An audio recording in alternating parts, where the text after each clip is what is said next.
Okay, today we're going to show you how to put a piece of glass in. First thing we're going to do before we put the glass in is we're going to make sure that our surface is clean. Make sure there's no stones or pebbles or dirt or sand or anything in your gasket track where your glass sits. Make sure everything's cleaned off.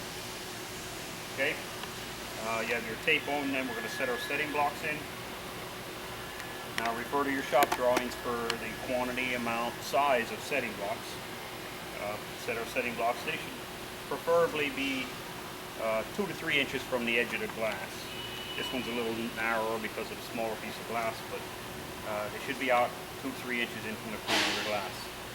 You don't ever want to put a setting block in the center of the glass and one at each end. So always 2 at each end. Okay, and we're going to get our glass gloves here. You should always wear glass gloves when you're handling glass. The laminate is very sharp.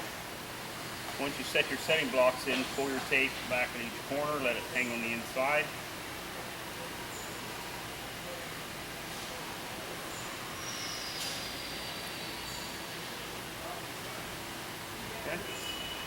Okay, we're going to set it down. And what you want to try to do is set it down on a little bit of an angle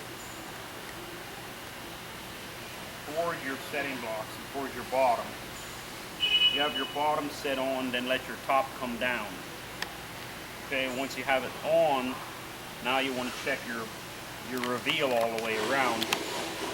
Make sure that your glass is centered. Okay, once you have your glass centered on the track, come in from behind and pull your tape off.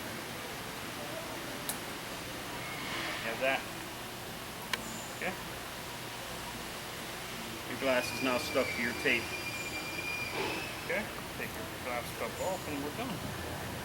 On to the next piece.